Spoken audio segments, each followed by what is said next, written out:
Imagine you're a deer. Not in a zoo, not behind a fence. A real, wild deer, standing alone at the edge of a forest. The morning is calm. Birds are singing. Sunlight filters through the trees. Everything feels safe. Then you hear something. A human voice. Instantly, your ears lock forward, your muscles tighten, and your heart begins to race. Within seconds, you're gone. Running. Not from a lion.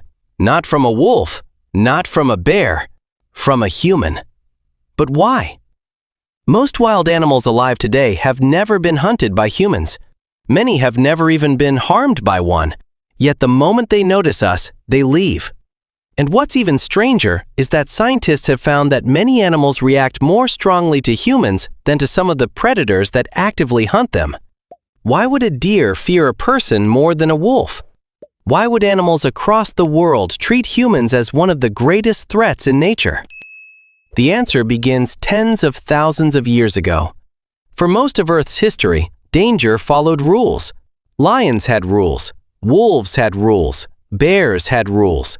Every predator had patterns, and if you were an animal, you could learn those patterns and survive.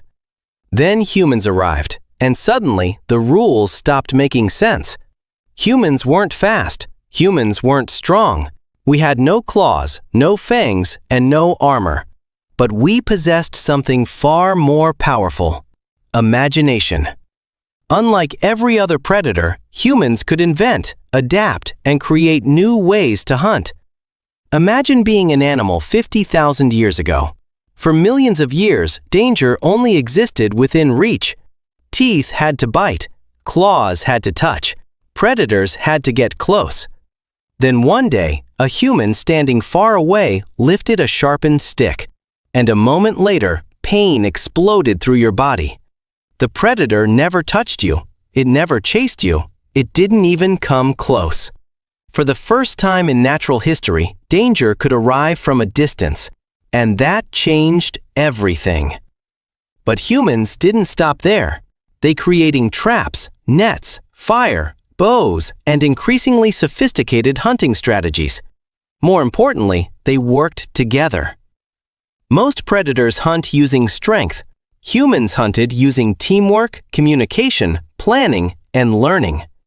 Imagine trying to survive against a predator that becomes smarter every generation.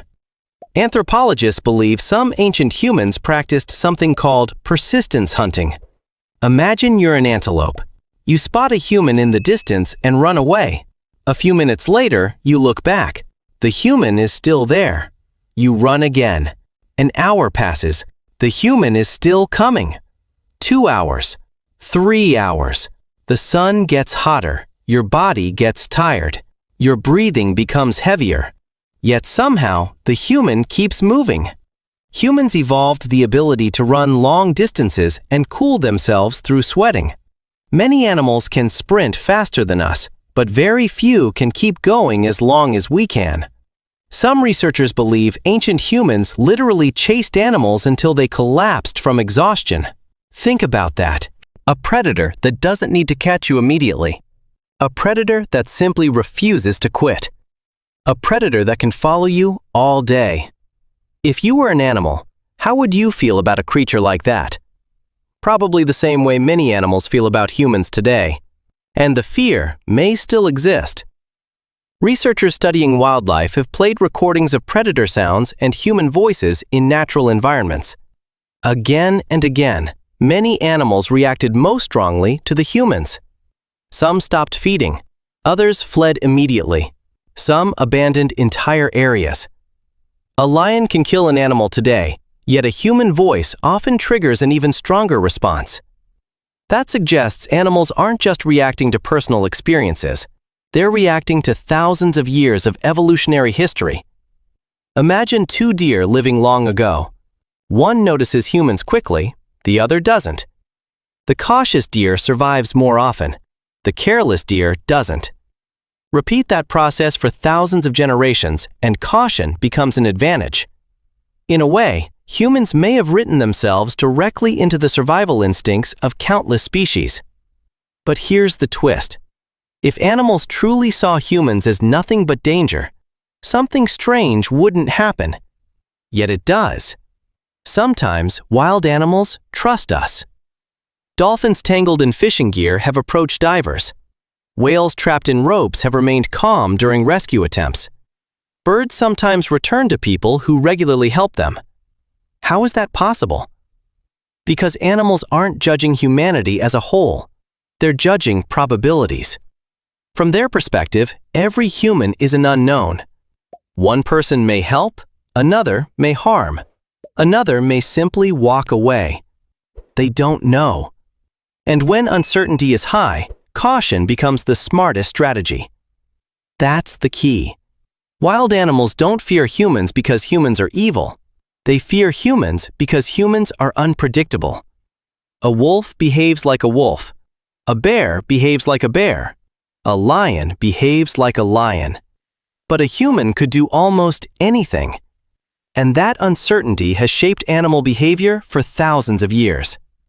This isn't really just a story about animals. It's a story about us. Humans became the dominant species on Earth not because we were stronger than nature, but because we learned how to reshape it. We changed forests, rivers, ecosystems, and entire landscapes. No lion can do that. No wolf can do that. Only humans can. Which means when a wild animal looks at a person, it isn't looking at just another creature. It's looking at the most powerful force it will ever encounter. And somehow, despite all of that, wild animals still give us moments that feel magical. A fox that pauses before disappearing into the woods. A crow that seems to recognize a familiar face. A deer that stops for one brief second and looks back. Tiny moments where two completely different worlds meet, both trying to answer the same question. Can I trust you? And maybe that's the real reason this topic fascinates us. Because deep down, we want to know how animals see us. As monsters? As protectors? Or something in between? One thing is certain. For thousands of years, humans became the most unpredictable predator nature had ever produced. Animals learned that lesson well, and many of them still remember it today. So tonight, somewhere in the darkness, a deer will hear a distant human voice. Its ears will twitch. Its muscles will tighten. And without knowing anything about history, evolution, or science, it will make the same decision its ancestors made thousands of years ago. Run.